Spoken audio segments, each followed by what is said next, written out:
अस्सलामुअलैकुम जी, क्या हाल चाल है आप लोगों की। उम्मीद करती हूँ सब लोग ठीक ठाक होंगे। मैं भी बिल्कुल ठीक हूँ अल्हम्दुलिल्लाह से। यहाँ पे जैसे कि आप सबको दिख ही रहा है कि मैं क्या कर रही थी। मैं बना रही थी एक्चुअली साग। वैसे तो साग जो है ना वो पंजाबी लोग उर्दू स्पीक से ज़्यादा अच्छा और मज़ेदार बनाते हैं। जो मुझे सब देख रहे होंगे सबको साग बनाना आता होगा, लेकिन फिर भी मुझे किसी ने कहा था कि साग की रेसिपी बता देना आप ही, तो मैं आपको बता देती हूँ। 1 किलो मैंने सरसों का साग लिया था, उसमें मैंने आधा किलो पालक और 1 पाव बाथू ली थी और इसे बारीक कट करके वो डाल दिया। और उसमें मैंने थोड़ा सा अदरक लहसुन डाला, 12-13 हरी मिर्चें डाली, थोड़ा सा नमक और 1 गिलास पानी डालकर बस मैंने इसे पकने के लिए रख दिया था मिट्टी की हांडी में। साग मिट्टी की हांडी में बनाए, इससे बड़ा अच्छा फ्लेवर आता है। बस ये कुछ सारी रात पकता रहा था, हल्की हल्की आँच पर मैंने इसे 4-5 घंटे पकाया था। फिर सुबह रख दिया था 2-3 घंटे, तो ये हल्की आँच पर मैंने कवर करके पकने के लिए रख दिया था। अब ये सुबह का टाइम है। अब मैंने इसको ना अच्छे से घोंटा लगा लिया था। चाहे तो आप चॉपर में पीस ले जो है, या फिर आप हाथ से घोंटा लगा लें। अच्छा, जब इसमें घोंटा लग जाता है आप पीस लेते हो, उसके बाद आप इसमें मकई का आटा या बेसन या गंदम का आटा, इन तीनों में से जौन सा भी आटा अवेलेबल हो ना वो आपने ऐड करना होता है। जितनी थिकनेस आपने रखनी होती है, मैंने 3 चम्मच जो है वो ऐड किया था मकई का आटा। आप कुछ भी डाल सकते हैं। और बस ये साग की कंसिस्टेंसी थी और बस इसे मैं बाद में फिर तड़का लगा दूंगी। जिनके चैनल को शाउट आउट दे रहे हैं उनके चैनल का नाम है अरूज CH व्लॉग। सबसे पहले इनके चैनल को सब्सक्राइब कर लिया, साथ में बेल आइकन का बटन प्रेस कर लिया ताकि हर वीडियो का नोटिफिकेशन आपको रिसीव हो सके। अच्छा, अरूज को शाउट आउट देने से पहले जो है ना मैं आपको इनकी एक फाइनेंशियल स्टोरी सुना देती हूँ जिस वजह से इन्होंने अपना चैनल बनाया। अरूज जो है वो 4 साल से मैरिड है, लेकिन इनके जो है अभी औलाद नहीं है, जिसकी वजह से इनकी अज़वाजी ज़िंदगी में मिसअंडरस्टैंडिंग्स हो गई थी। क्योंकि इनकी ससुराल वालों ने इनके हस्बैंड को कहा था कि वो इन्हें डिवोर्स दे दे और कहीं और शादी कर लें, क्योंकि इनके औलाद नहीं है। जिसकी वजह से ये 2 साल फिर अपने पेरेंट्स के घर पे रहेंगे। इनके अपने हस्बैंड से कोई जो है बातचीत वगैरह नहीं थी। इनके husband out of country Saudi Arabia में जॉब करते हैं। तो फिर बाद में जो है इनके ससुराल ने तो इन्हें निकाल ही दिया था। तो फिर बाद में इनके अपने हस्बैंड से कुछ हुआ होगा, तो अब इनके बीच में कुछ बेटर है सिचुएशन। तो अब ये अपने हस्बैंड के पास विजिटिंग वीज़े पे सऊदी अरेबिया गई हुई हैं। लेकिन ये बहुत ज़्यादा फाइनेंशियल इश्यूज़ हैं, क्योंकि इनके पास कोई घर नहीं है अपना जो है, और इनके हस्बैंड की जॉब भी टेम्परेरी है, दूसरा विजिटिंग वीज़े पे है। तो इन्होंने अपना घर भी बनाना है। हस्बैंड भी फाइनेंशियल स्ट्रॉन्ग नहीं है क्योंकि ससुराल वालों ने निकाल दिया है। तो आप लोग समझ सकते हैं कि क्या सिचुएशन हो सकती है। और इसलिए मैं इनके चैनल को शाउट आउट दे रही हूँ। इनके चैनल को आप लोग ज़रूर जाकर वॉच करिएगा ताकि इनकी हेल्प हो सके। जहाँ पे हम लोग इतनी वीडियोस देखते हैं, वहाँ पे अगर हम किसी ज़रूरतमंद की वीडियो देख लेंगे तो उसका भला हो जाएगा, उसके दिल से हमारे लिए दुआ निकलेगी और वो जो दुआ निकलेगी उससे हमारा भला हो जाएगा। तो अरूज के जो चैनल का लिंक है वो मैं डिस्क्रिप्शन बॉक्स में दे दूँगी, और आपने सामने भी देख लिया है। तो आप लोग ज़रूर इन्हें सपोर्ट करिएगा। और ये डेली लाइफ कंटेंट बनाती है। अभी इन्होंने 1 मंथ हुआ अपने चैनल को जो है स्टार्ट किया अपने हस्बैंड को सपोर्ट करने के लिए, ताकि जो है ये अपने हस्बैंड को सपोर्ट कर सके और अपने लिए कुछ कर सके, क्योंकि इनके पास तो अभी तक घर भी नहीं है, एक छत भी नहीं है इनकी अपनी। और बाकी इनके लिए दुआ कर दीजिएगा कि अल्लाह पाक इन्हें औलाद की खुशी से नवाजे। तमाम जितने भी बे औलाद जोड़े उन सबको औलाद की खुशी से नवाजे। मुझे समझ नहीं आता हमारा ससुराली निज़ाम इतना सख्त क्यों है। यहाँ पे एक औरत ही दूसरी औरत की दुश्मन है। औलाद होना या ना होना यार, ये तो अल्लाह के हाथ में है। अल्लाह जिसे चाहे औलाद दे, जिसे ना चाहे उसे नहीं देते। ये अल्लाह के फैसले हैं। लेकिन पता नहीं इस बात पे लोग ये तलाक पे क्यों आ जाते, दूसरों की बेटियों का सोचते ही नहीं है। खैर, तो इन्हें शाउट आउट देने का मकसद भी यही है, अल्लाह पाक इन्हें जल्द से जल्द औलाद की खुशी से नवाजे और दूसरा इनके हस्बैंड को ये सपोर्ट कर सकें। तो लिंक मैंने डिस्क्रिप्शन बॉक्स में दे दिया, ज़रूर जाके इनके चैनल को विजिट करिएगा। आपके एक सब्सक्राइब और सपोर्ट करने से ना इनकी अगर कुछ हेल्प हो जाए तो बहुत बेटर होगा। तो ये इनके चैनल का नाम है, लिंक डिस्क्रिप्शन में है, तो जाके ज़रूर वॉच कर लीजिएगा इनके चैनल को।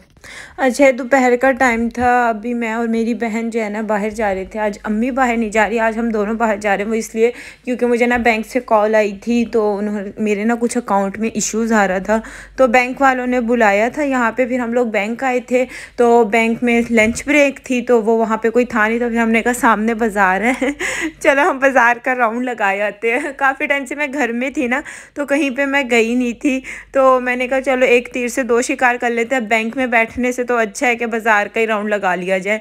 अच्छा, ये कैंट है मुल्तान का। जो लोग मुल्तान में रहते हैं उन्हें पता, मैं जब भी यहाँ आती हूँ ना, यहाँ पे इतने प्यारे प्यारे लहंगे लगे हुए होते हैं ना। हर दफ़ा इन्होंने न्यू आर्टिकल लहंगों का लगा रखा होता है, मैक्सियों का, और इतने प्यारे लहंगे और मैक्सी होते हैं। अगर कोई मुल्तान में रहता है और किसी का बजट बहुत अच्छा है ना, तो आप कभी यहाँ के लहंगे और मैक्सियाँ देखना, क्योंकि यहाँ पे जितने भी है ना वो रेट ज़्यादा होते हैं। यहाँ पे बस हम लोग ना शूज़ देख रहे थे। एक्चुअली मेरी बहन ने कुछ फैंसी शूज़ लेने अपने लिए ना, तो वो देख रहे थे, लेकिन उसे कुछ ख़ास पसंद नहीं आया। और फिर हम लोग आ गए थे कपड़े देखने के लिए। वैसे ही देखने आए थे, लेना कुछ था नहीं, क्योंकि हम अम्मी के बगैर कम ही चीज़ें लेते हैं। अम्मी साथ होती है ना, तो फिर मिलजुल के एक दूसरे पे मलबा डाल के, अगर बाद में घर जाके कोई चीज़ पसंद आए ना, तो अम्मी पे मलबा डाल लेते कि आपको पसंद थी, आपकी वजह से लेकर आए हम। मेरे ख्याल से वाली जो नोक झोंक है ना, वो हर माँ बेटी में चलती रहती है। अच्छा, ये वाली जो फ्रॉक थी ना, ये येलो वाली, इसका इतना लंबा फ्लैपर था, ये मुझे बड़ी अच्छी लगी थी ना। और बस उसके बाद जो है हम फिर गोलगप्पे खाने आ गए थे, और गोलगप्पों की दही और चटनी इतनी ठंडी थी ना कि गोलगप्पे अच्छे ही नहीं लग रहे थे। जबकि मौसम ठंडा हो गया, इतनी ठंडी चटनी नहीं होनी चाहिए, मुझे नहीं अच्छे लग रहे थे गोलगप्पे। बस फिर हम लोग आ गए थे बैंक। और ये वीडियो मेरी बहन ने बनाई थी, क्योंकि मैं तो सीट पे बैठे काम करवा रही थी। फिर भी एक दफ़ा में काम कंप्लीट नहीं हुआ। पता नहीं बैंक का जो काम होता है वो एक दफ़ा में कंप्लीट क्यों नहीं होता। हमें अगला चक्कर मुझे फिर लगाना पड़ेगा। जब तक 2 चक्कर ना लगा लो ना, बैंक का कोई काम कंप्लीट ही नहीं होता है। उसके बाद जो है ना, हमने कहा हम पिज़्ज़ा घर के लिए ले जाते हैं, क्योंकि टाइम ज़्यादा हो गया। तो हमने नाश्ता भी नहीं किया था, और घर में इस टाइम गैस भी नहीं होगी, तो हमने कहा पिज़्ज़ा ले जाते हैं। और पिज़्ज़ा हम ऐसा है कि हम रोज़ खा लेते हैं क्योंकि मुझे पता है इसके बाद नीचे लोग कहेंगे आप ही फिर पिज़्ज़ा, कल ही तो आपने खाया, लेकिन पिज़्ज़ा हम खा लेते हैं, रोज़ भी चलेगा। और यहाँ पे आप सिचुएशन देखें, हम फंस गए थे, क्योंकि ना मुल्तान में इंग्लैंड की टीम आई हुई है, क्रिकेट टीम ना, उसकी वजह से अब उनके आने और जाने का टाइम था, जिसकी वजह से सारे रोड जो है वो बंद कर दिए थे। ऐसा लग रहा है जैसे कर्फ्यू नहीं होता, वो लग गया है। और ये 2 घंटे रोड बंद रहे थे, और हम 2 घंटे फंसे रहे थे। ये देखिए, बिल्कुल सारे रोड, पूरे मुल्तान के जितने भी रोड्स थे ना, वो 2 घंटे बंद हो जाते हैं। और फिर हम फंसे रहे थे, और उसके बाद फिर हमने इतना लंबा सफ़र पैदल किया था, क्योंकि 2 घंटे बाद भी ना वॉकिंग डिस्टेंस के लिए खुला था, और हम पैदल चलकर घर आए थे, और हम थक गए थे आकर ना। आज हम बहुत जलील होकर आए हैं। बस फिर हम घर आए थे, जो पिज़्ज़ा मैं लाई थी वो खाया। उसके बाद जो है मैंने फिर रेस्ट कर लिया, और फिर अब मैं खाना बनाने लगी थी। बस खाना बन गया था, चिकन कोरमा बनाना फटाफट से बना दिया था। अच्छा, आज मैंने जिन्हें शाउट आउट दिया था ना यार, उनके चैनल का लिंक भी मैं डिस्क्रिप्शन बॉक्स में दे दिया है, और जाके उन्हें ज़रूर सब्सक्राइब कर लेना। समझ नहीं आती यार, पाकिस्तान में ससुराली निज़ाम इतना अजीब सा और इतना वो क्यों है। यानी ना, यहाँ पे हर किसी को हर वक्त मसले मसाइल ज़्यादा ही रहते हैं। कभी किसी का कोई मसला होता है, कभी किसी का कोई मसला होता है। ज़िंदगी एक हस्बैंड वाइफ की होती है, उन्हें उनके मुताबिक जीने देना चाहिए, बाकियों को उसमें इंटरफेयर करना बनता ही नहीं है। लेकिन यहाँ पे ना पाकिस्तान के अंदर एक उल्टा सीन है कि हर कोई अपनी इंटरफेयरनेस ना ज़रूर करता होता है, और उसका एक भुरका सी बन जाता है रिश्ते का। जैसे इनके साथ हुआ था, औलाद है या नहीं वो इनका अपना एक ज़ाती मसला है ना, लेकिन बाकियों को क्यों तकलीफ़ हो रही थी उसकी मुझे समझ नहीं आती है। मियाँ बीवी का रिश्ता एक ऐसा रिश्ता है जिसमें हज़ारों मसले मसाइल होते हैं, लड़ाई झगड़ा गुस्सा सब होता है, और फिर वो एक दूसरे के साथ नॉर्मल हो जाते हैं, क्योंकि वो उनके रिश्ते की खूबसूरती है। वो एक दूसरे के पार्टनर है, और वो फिर नॉर्मल हो जाएंगे। लेकिन जो बाकी के थर्ड पर्सन होते हैं ना, आपकी अम्मा अब्बा बहन भाई चाचा मामा वट एवर, जो भी सारे थर्ड पर्सन होते हैं, इन्हें बीच में इंटरफेयर नहीं करना चाहिए। वो अपने मसले खुद सॉल्व कर सकते हैं, बल्कि आप इंटरफेयर कर अपनी वैल्यू खो देती है। वो तो फिर एक दूसरे के साथ नॉर्मल हो जाते हैं, लेकिन आपकी अपनी वैल्यू ख़त्म हो जाती है। तो इसलिए बस अल्लाह ताला सबके नसीब अच्छे करे। जब तो मैं इस तरह की किसी की भी स्टोरी सुनती हूँ ना, मुझे तो बहुत ज़्यादा दुख होता है कि क्या कह सकता है इंसान। खैर, यहाँ पे ना मैं थोड़ी स्किन केयर करने लगी थी। ऑयलिंग मैंने कर ली थी, क्योंकि कल फ्राइडे है तो मुझे शावर लेना है। यहाँ पे मैं ये फेस पैक लगाई थी, ब्यूटी एसेंशियल्स की तरफ से मुझे पीआर में आया था। उनका स्क्रब और मास्क है, मैंने इसे योगर्ट में मिक्स करके लगाया है।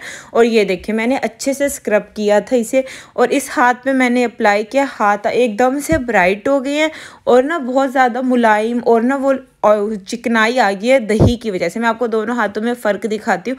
इस हाथ पे मैंने लगाया था, और इस हाथ पे मैंने नहीं लगाया। दोनों में थोड़ा सा ब्राइट इफ़ेक्ट आया, और एकदम से ना स्किन नरम सी और मुलायम सी हो गई है। चलो जी, यहाँ पे मैं व्लॉग को करने लगी हूँ एंड। उम्मीद है आपको अच्छा लगा होगा। आपसे नेक्स्ट वीडियो मुलाकात होगी, तब तक के लिए अल्लाह हाफिज़।